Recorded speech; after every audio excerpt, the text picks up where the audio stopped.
Hey, good afternoon, everyone, and welcome to session two of our Preventive Care Grounds. Again, I'm Princess Lisa Kofi, and I'll be moderating this session. We're delighted to have Ledy Patel with us today, presenting on the Loma Lite Facilitator Training Program. Ledy is a resident dietitian nutritionist, certified lifestyle medicine professional, and assistant professor for the health and exercise department at La Sierra University. A Loma Linda University School of Allied Health alum, she's currently pursuing her DRPH in preventive care at Loma Linda University School of Public Health. Her approved doctoral project proposal explores the association between Seventh-day Adventist status, dietary quality, and healthy lifestyle indicators among college-aged students in California. Ledy is passionate about improving health equity, empowering health literacy, and reducing health disparities among marginalized communities. Beyond her academic and professional pursuits, she also enjoys spending quality time with her husband and adopted dog, while also experiencing the joy of feeling her baby kick around during her current pregnancy. Her hobbies include completing jigsaw puzzles, crocheting, and building Lego sets. Ledy thank you for being here today. The floor is yours.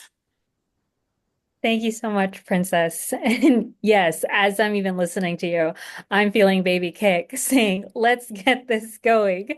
So, let me go ahead and share my screen.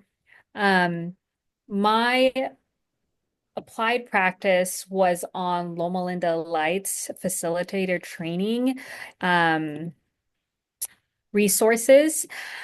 I created a packet for those facilitators, and then I also created a workshop training session, and I also shared the resources with Campus Hill Church, which would be the group that would hopefully execute Loma Linda Lite for future years to come. But that way they have the documents and it's ongoing, and I gave them digital copies as well. So for context behind my applied practice, this program was created by the School of Public Health Preventive Care's program in the DRPH. Loma Linda Lite was meant to be a support group that is self-sufficiently ran by a local organization. So that could be any organization within Loma Linda, and it seemed that Loma Linda Campus Hill SDA Church was that first group.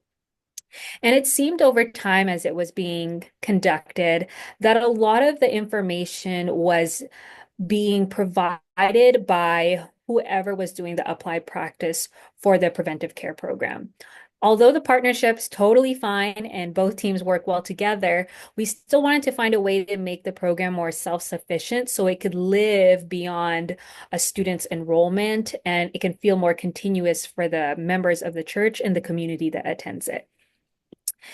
And then we also noticed that there was a need for more champions to want to be facilitators, especially if it's going to be self-sufficient. That means I had to create a workshop that kind of encouraged people and enticed people who are on the fence about being facilitators or running this weight management support group. I also wanted to make them feel equipped with it, so I created a packet as seen on the left that will go over key information for the 7 best practices for facilitators of weight management support groups. And then I continue to give them even more resources. That way, they feel really confident in their ability to lead the group. This is how we proceeded with the workshop. I had digital copies and printed copies of the facilitator training packet ready to rumble for all the participants that showed up. And then I had an accompanying PowerPoint presentation to make sure that we're all looking at certain prompts at the same time or certain visuals, because it was not like I was going to go over a 34-page document with them that wouldn't really be encouraging or engaging. And then we experimented using ChatGPT.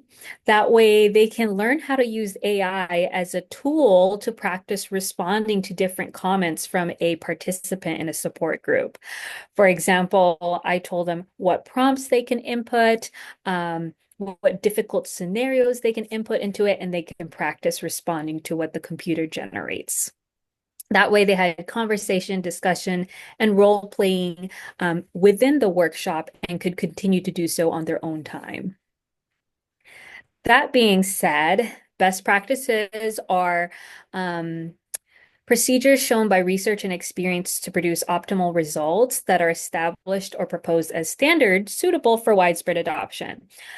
I limited my packet to having only 7 because I did not want to overwhelm the facilitators. Because again, we're trying to rally champions. I didn't want to overwhelm them and make it seem like their role was more than they could handle. That being said, let's go into my packet. Let me exit out of my PowerPoint and into my PDF. Even though I gave physical copies to the participants, or I guess you could say facilitators in training, I still recommended that they use the digital copy that I also provided because it has a bunch of hyperlinks embedded into it. So let me show you what it looks like. We have here the table of contents. There's a little preface to what Loma Lite is, and then the list of the 7 best practices that I'm bringing to the table, and then a bunch of appendices for resources that they can refer to as facilitators for them to be confident in their own skills, and also future resources they could provide to their to the participants. Okay, as you can see here, I had my general list of 7. We started with defining the expectations and ground rules for a positive support group environment and making sure that facilitators knew how to meet a support group where they were by properly assessing where they are in their stages of change model.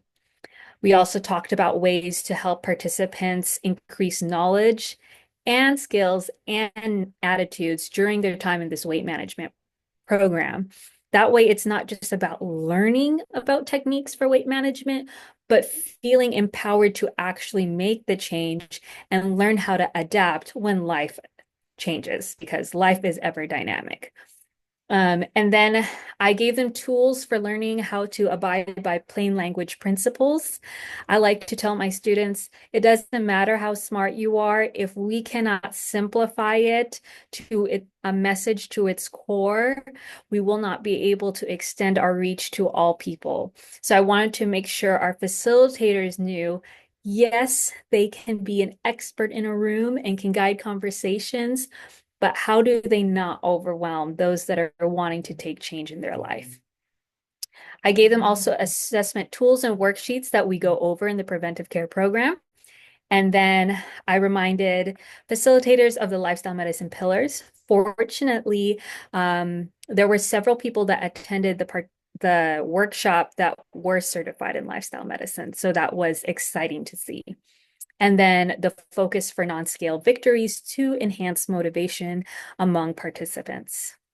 So as you can see in each section, I really broke it down to basically 1 or 1.5 page per best practice. That way we weren't overwhelming the facilitators. It's something that they can quickly glance at as a resource and to remember information, something they can keep alongside them as they are facilitating a group.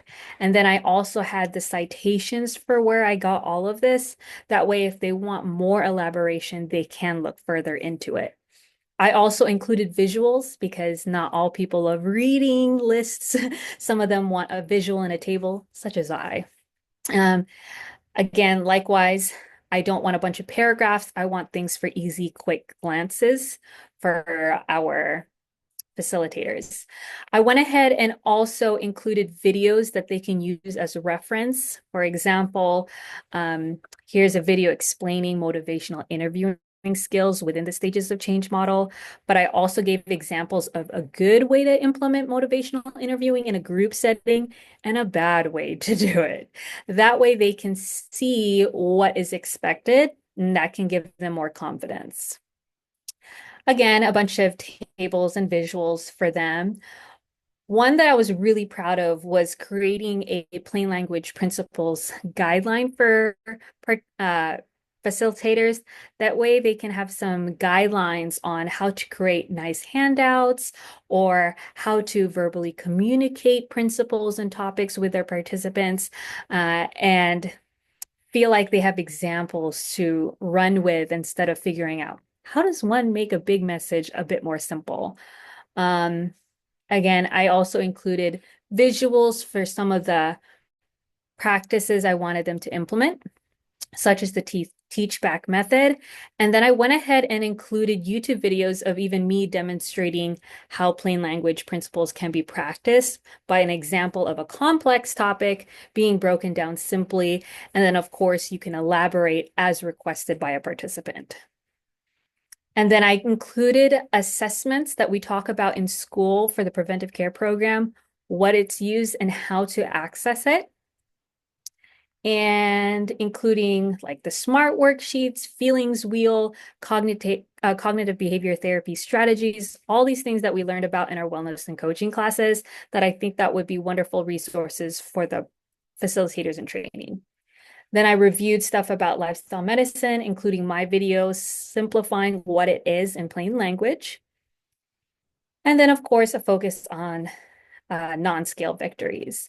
But I really want to skim fast towards my appendices. This is where most of my time was spent. Um, I wanted the facilitators to have something tangible to take beyond just theory and practice. So Appendix A was a tentative outline of how they can approach meeting with their clients for 8 meetings spread across X amount of weeks. I even included a free motivational interviewing flowchart that they can print and keep and refer to when they're talking with their participants.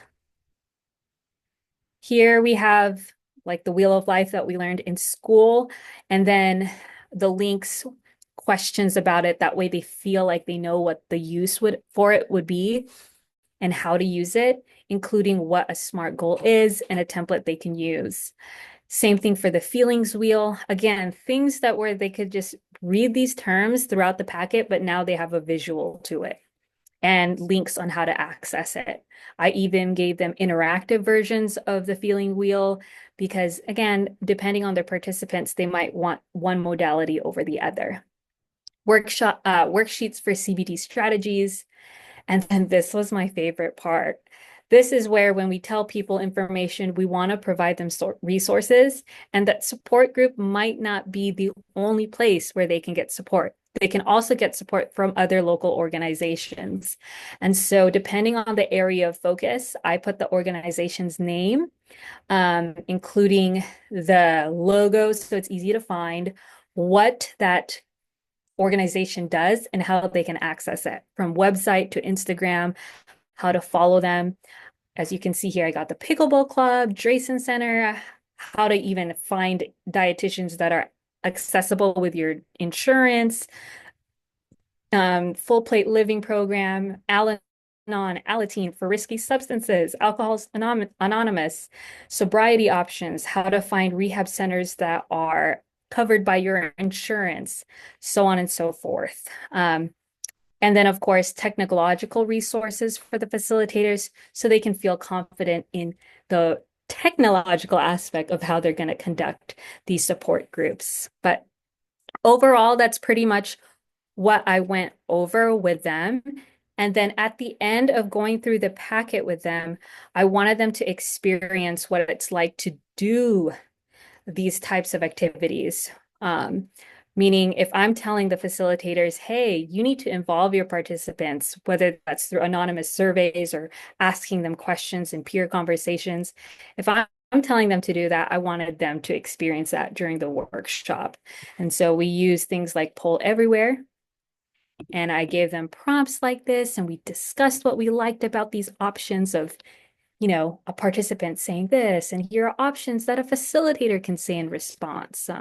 We talked about we went through each of these one by one, but like if a participant says a negative phrase like, the meal plan feels like too much right now, I'm overwhelmed, here's a bad response we can give, and here are better alternatives. Then we brainstorm some more. What else can we do? That way they can feel more confident in their ability as the session was going on. And then eventually we did one major review where we practiced instead of saying, uh, um, let's all make a goal to start exercising 30 minutes a day. We talked about how, and then I wrapped up teaching them how to use AI. And by the end of it, a lot of people felt confident in their ability to start playing around with the tool and to navigate the facilitator packet. And they planned on meeting together so that they can continue to practice before implementing the next session of Loma Lite.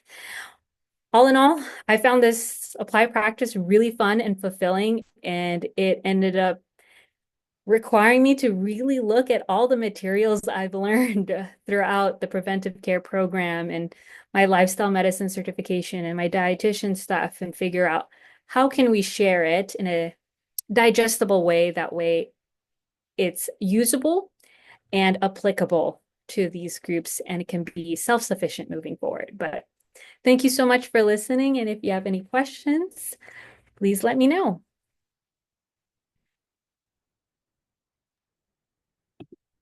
Thank you, Ledy. And any questions from the group? You did a great job. Thank you. It was fun. And the workshop was very enjoyable because it was so interactive and you had people who were wanting to be facilitators or at least were on the fence about it. It was very easy to get people to talk and practice and do some mock conversations. Yeah. So, and it looks like you have a lot of resources available to them that they can tap into. Yes, I really wanted it to be a place where if we say, please look into other resources beyond the Loma Lite packet, that we actually provided it to them Right. so that it actually goes somewhere versus find some on your own and then share it with the participants. Yeah. How many facilitators were there? The ones that showed up, there was 10 of us in the room, and I thought that was fantastic, given that these groups would be rather small. That means you can have certain facilitators one year and then the next round another. Or if they wanted to do more smaller 2 or 3 group peer groups, they could. But I thought 10 was a fantastic turnout. Did you have any support from the pastors, from the leaders, besides the participators? So I definitely had plenty of support from the Campus Hill Church's health ministries team. They were really gung-ho in terms of the community can benefit from a program like this and wanting it to be self-sustaining. They were very easy to communicate with, but other than the health ministry teams, there were no further administrative or pastoral staff in attendance. The rest were church members. Yeah. Mhm. And did they contact you further on that, or if they are Yeah, going to plan anything, or? they did. They're still figuring out, I think with the how to do the last we talked, they were figuring out how to do the recruitment and when would be the best time for them to start where they feel ready. But that's where we ended back in December because I worked with them from September to December of last year. Yeah, our experience with the church is that they want us to do it. So Mhm. Yeah, all but the training, but they still, because the first one we did, they want us to continue that. And now we have you, and it looks like uh, it's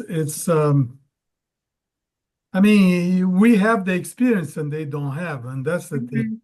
Yeah, I think that's what they feel like they need to have and why they want to practice before going an official round with a set of people. But I think the beauty is at least the health ministry teams themselves seem interested. So if they don't have participants who are willing from the church, then hopefully the ministries team can be that first wave of facilitators.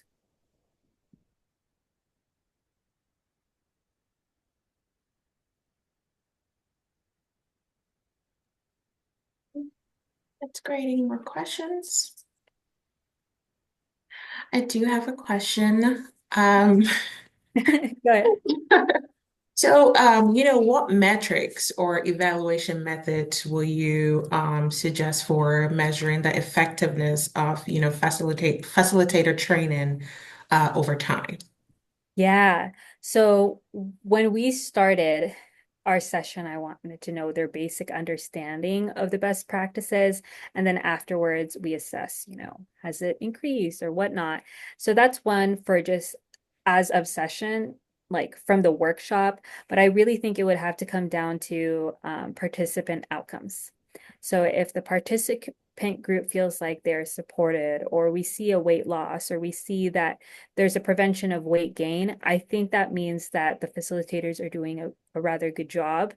But I feel like since this was founded by the preventive care department, it would still be nice for some oversight and check-in visits from our department to still ensure that it's being practiced as the way that it was meant to be implemented, especially if it has our name attached.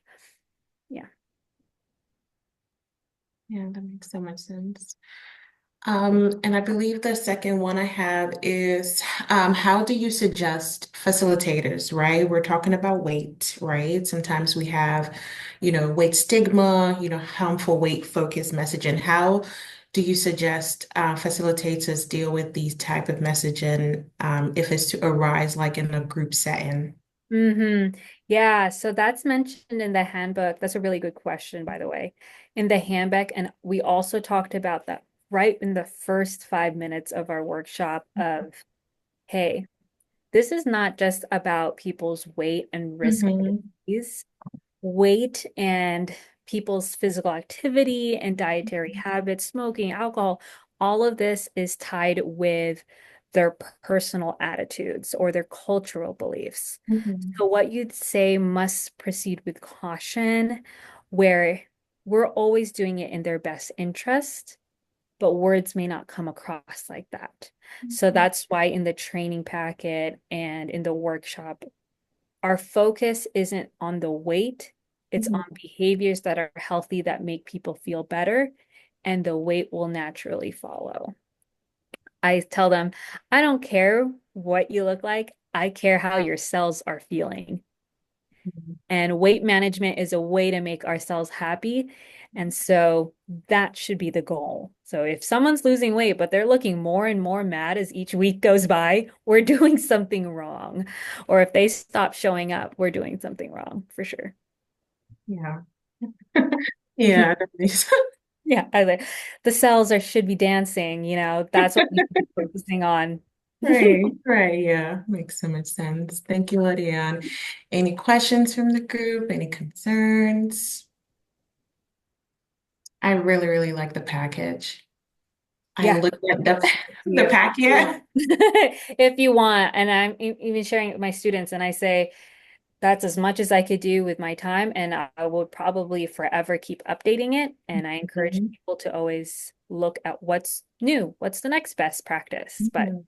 it's important to compile things that way people don't feel as scattered and more equipped for what their role is going to be. True, true that. I see Dr. Palani here. Hi, Lydiane. Great Uh, presentation. thank you. I just wanted, I don't know if this was asked before, but what were some of the biggest challenge that you encountered with the program and the lifestyle and the, Hmm.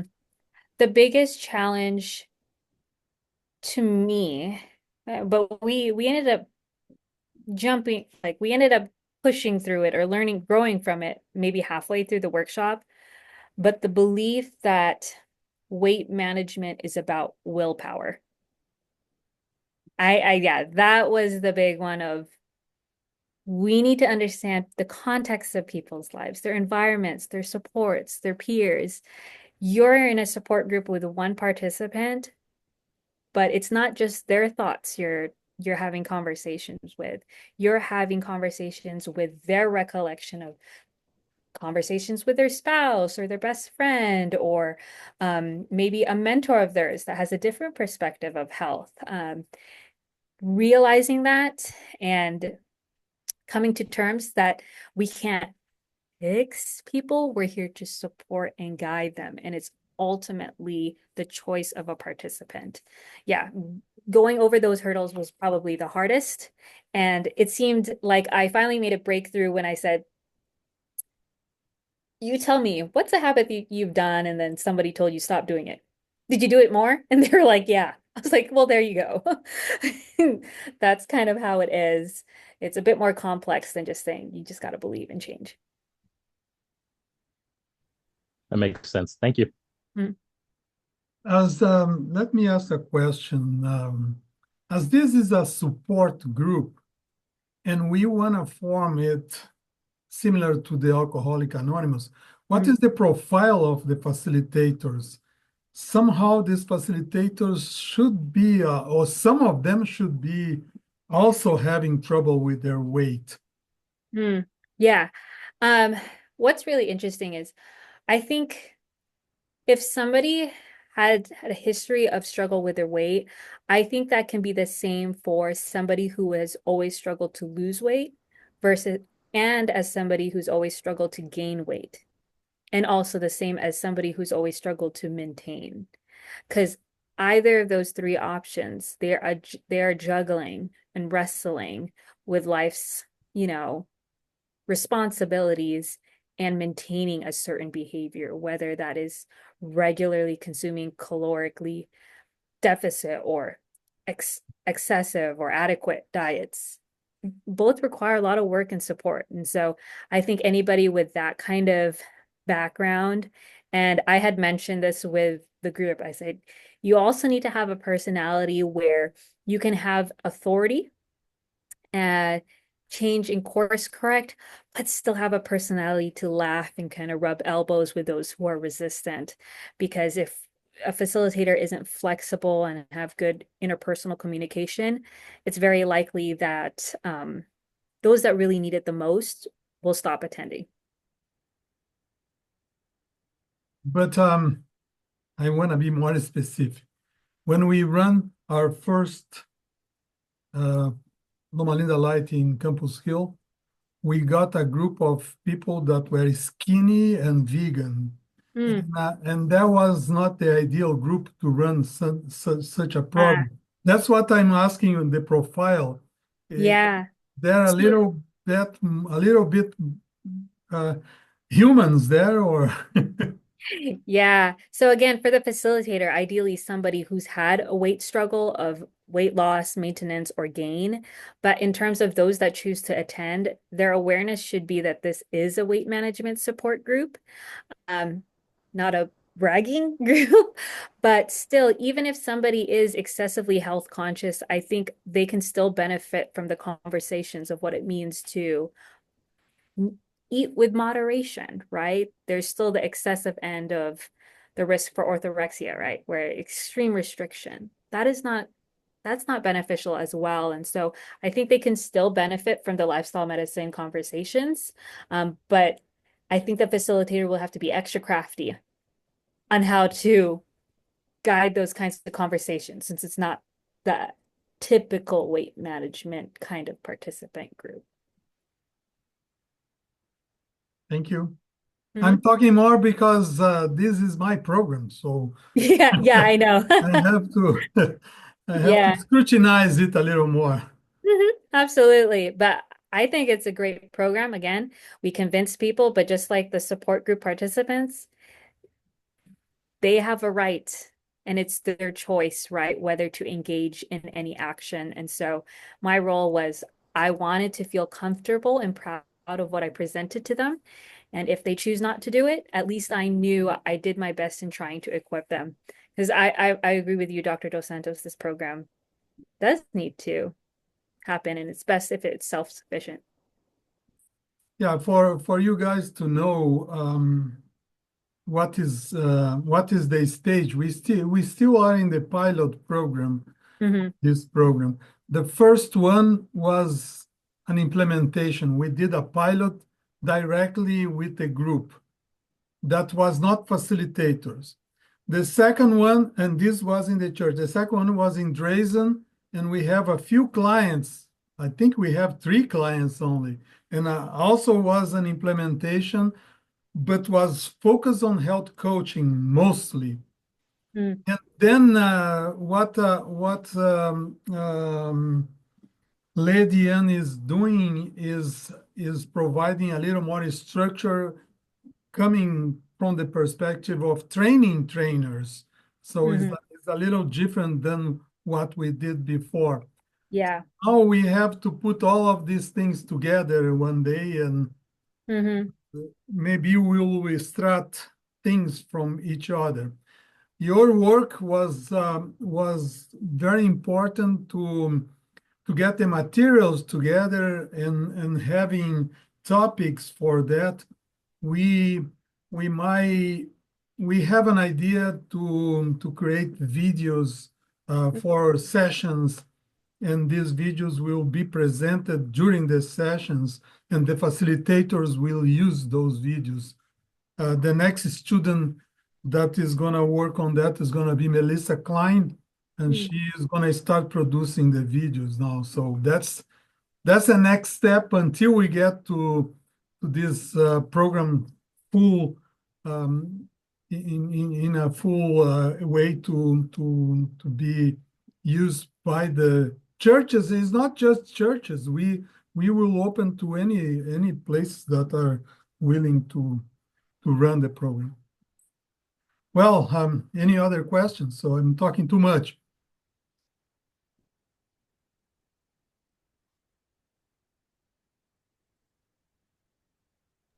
I did have a question. This is Kevin. The use of AI, I know many have not necessarily experienced that.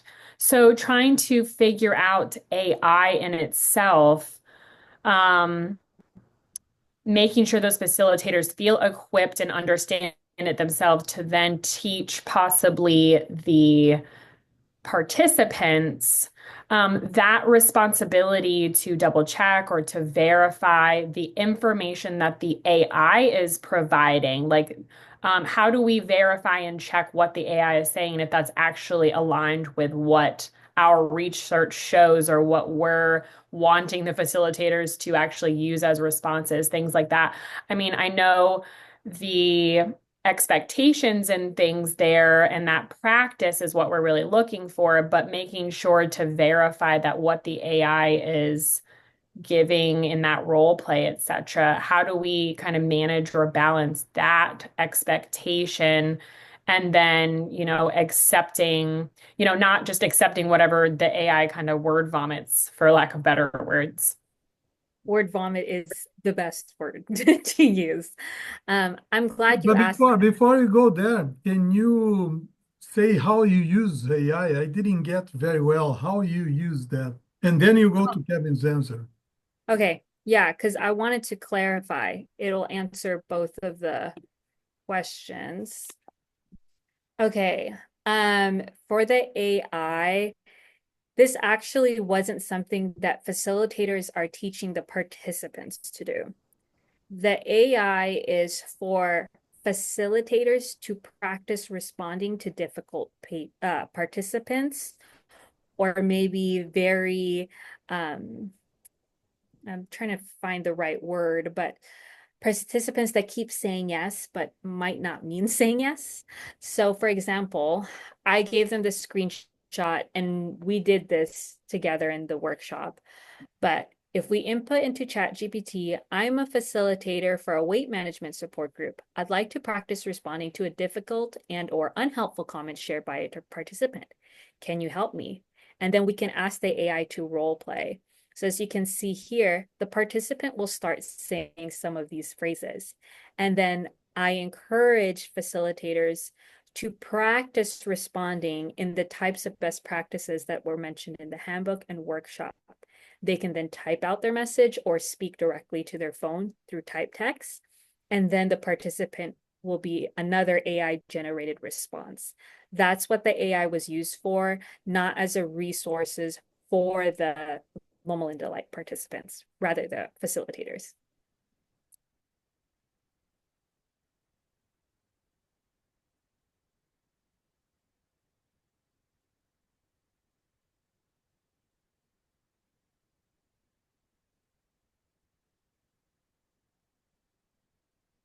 Does that answer the question, by the way? Yes, I guess I've just been thinking a lot more recently about AI in general and as an education tool and using it to educate the audience as well. Um, But I also think it might be worth to mention, even to the facilitators who you're telling to use it, I understand it in that context.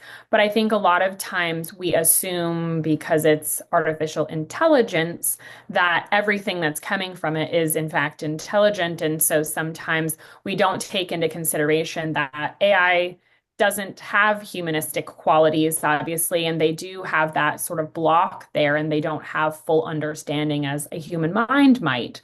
So sometimes they it prevents us sometimes from kind of thinking outside of the box rather than um, depending on AI as true. Yes, and I'd like to respond by that. I always tell people when you're using AI, it doesn't provide any citations or references for any of its outputs. So that's your first warning. And then the second is you can ask AI to write an entire essay debating or trying to convince the reader why eating glass is healthy. And it will tell you eating glass is healthy because it does not contain calories. Okay. So that's kind of proof of AI can just input whatever. Um, That's but great. if it's meant to mimic a conversation, talking with somebody, and you don't have a peer to do that with, I think it's a great resource. But I tell people, just like the internet, just because you Google something doesn't mean to believe it. You just always got to double check the reference. So if you use AI to gather information, double check and see, can you find a reference to back it up? And ideally, not just one, but multiple to corroborate it. Well, I can talk about AI so much because it's a conversation we have with so many of our students here at work of what it means to navigate life with it because it's not going away. So as I understood, you are not using AI in the program itself. This was just an No. activity with the facilitators. Okay. Yes. And because some of them said they wanted to practice these techniques more, they even Mhm. discussed what if they met up with one another, these potential facilitators. But if scheduling issues is a factor, then AI would be a great way where you can continue to still practice. Thank you. Well, AI is a good tool, but it can be misused. Mm-hmm. Just like the internet and anything, even the Bible.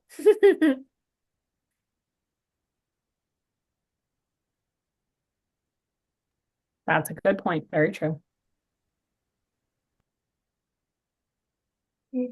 Great. Um, I use AI myself when it comes to my patients too, because a lot of times I get very stuck. I'm not sure. So I work in dialysis and I'm not sure how best to, move with maybe like motivational interviewing. So I just brainstorm how best to help them, ensure that their labs are within range if they're facing any barriers, like almost like probing more and seeing the bigger picture outside of what we're seeing, especially when it becomes monotonous. And I'm asking my team, and they're like, oh, well, they're not going to listen. I'm like, okay, sure, let's go the other side and see what that looks like. So I think it can be a really good tool. And like you said, it can be misused. Mhm. It, not everything is right on there. So. I had a colleague, he was the first to introduce AI to me. I hadn't used it Mhm. yet, but he was like, think about it as two colleagues talking together on how to teach a class. Mhm. Good to bounce ideas around, but you wouldn't say, oh, Ledy Ann said this and I'm going to assume that it's true. Mhm. You'd say, Ledy Ann had a good point. Let me reference what she said before I implement it. And that really changed my mind about it of it is not an authority. It is Mhm. simply a talking back box. It depends on what you input into it. And again, no references, just like talking to another human being. They can say all these facts, but have they actually read it from somewhere? Or Mhm. yeah. Mhm. True, true, true. Any more questions for Lydianne? Yeah, sorry, I realized my session took so much time. No, Just hand it off. it's so good. Well, thank you, Lydianne, for sharing your expertise on facilitating weight management support groups. Your presentation, amazing, spectacular. It provides practical strategies that will help us create more supportive and effective environment for our clients. And we appreciate your dedication to empowering others through this important work.